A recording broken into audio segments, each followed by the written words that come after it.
Hey everyone, welcome to Mountain Beast Mysteries. In today's video, I wanted to talk about the strange cases of missing people in our national parks, the possibility of Bigfoot being responsible, and the potential involvement and place of the government in all of this. I'm sure most of you here are familiar with these cases. There are literally thousands of cases of people going missing in national parks, and quite a few of them are under very strange circumstances that don't make any sense. A lot of times you hear about the cases of people that are found extremely far away from where they were last seen in terrain that seems almost impassable, or they'll be found, without their clothes, or in some cases they'll turn up alive and not even remember what had happened. And whatever goes on in these cases, Bigfoot has always been suspected as being the culprit. Now, obviously, people go missing from other more normal factors like simply getting lost, or maybe they fall victim to an animal attack, or even an attack by human beings, or a kidnapping, or something along those lines. All of those things do happen. The really interesting thing about national parks, as opposed to wilderness that is public land, is that national parks are protected by the government. They are sanctuaries for the flora and fauna that reside there. The rules and laws in national parks are usually quite strict. At least here in Canada, they are.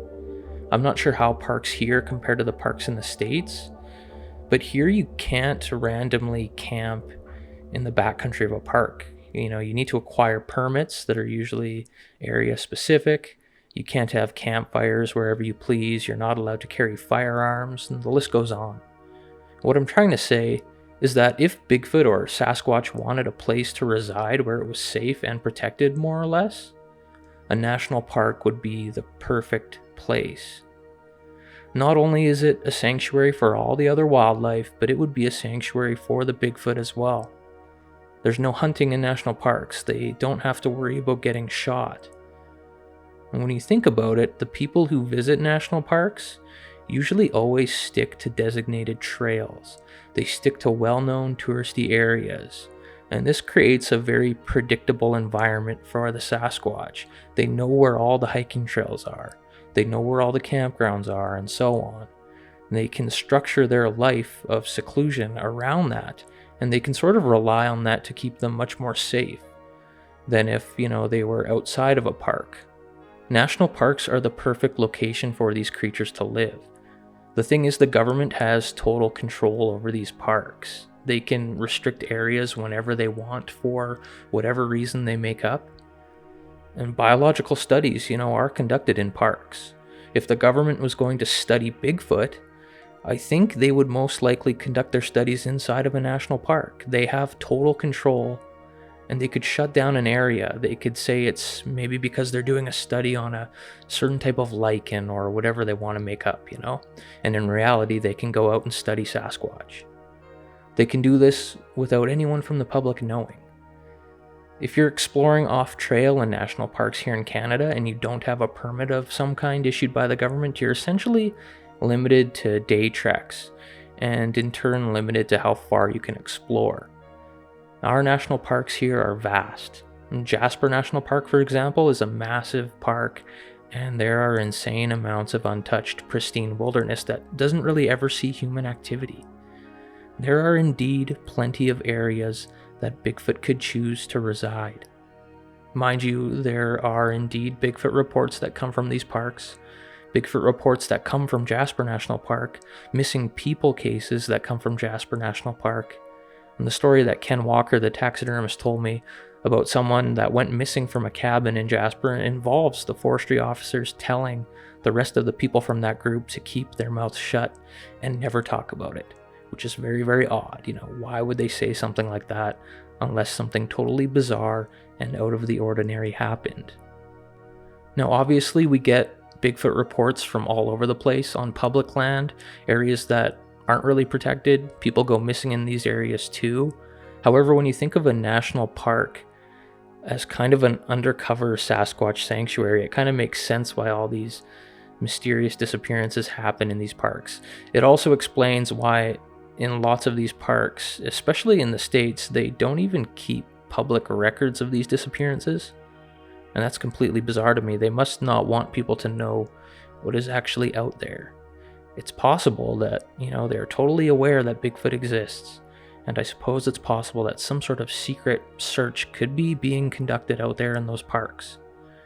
And, it's speculation at the end of the day, but if I was with the government and I was tasked with searching for Bigfoot, I would definitely choose a park where I could close down certain areas whenever I wanted to and, focus my research there. It's interesting to think about researching Bigfoot on public land because when I personally go searching, I've always chose areas that are public land just because I want the freedom to do whatever I want, to camp wherever I want, to bring a firearm when I go hiking, to have campfires. These public land areas are also always frequented by almost a different breed of outdoor enthusiast that you wouldn't find in, a national park. In public land areas, people are a bit more like rugged, I guess I would say. People like to go out, rip around on their 4x4s, shooting up the place. There's hunters everywhere. It's not the ideal environment in that sense for a species such as Bigfoot, who are determined to remain hidden and safe from human beings. A park, on the other hand, offers far more safety. People stick to those trails. People travel in ways that are totally predictable. People aren't shooting guns everywhere. The Bigfoot can structure their day-to-day life around the patterns in human activity that they observe. And because these places are predictable, and they know where the hiking trails are, they know where people will be hiking, making it very easy for them to snatch someone up if they wanted to. Why they would do this is anyone's guess, to be honest. But there are plenty of historical reports of Bigfoot kidnapping people. Usually the people are kept alive and, they're fed and taken care of. And it could just be like a curiosity thing. Maybe they want to learn more about humans, and that's how they go about it, by kidnapping them. It probably to them doesn't seem like a very scary thing, but for a human being, it's traumatizing. I don't know. It's just really, really weird. So when we do Bigfoot research, maybe we're looking in all the wrong places. Maybe we need to do more searching in these parks. We would be extremely limited in what we can do and how far we can go, but it could be worth a shot. But those are my theories, and this is what I've been thinking about the last few days. Let me know what you think in the comments below. Thanks for watching this video, guys. We'll see you next time on Mountain Beast Mysteries.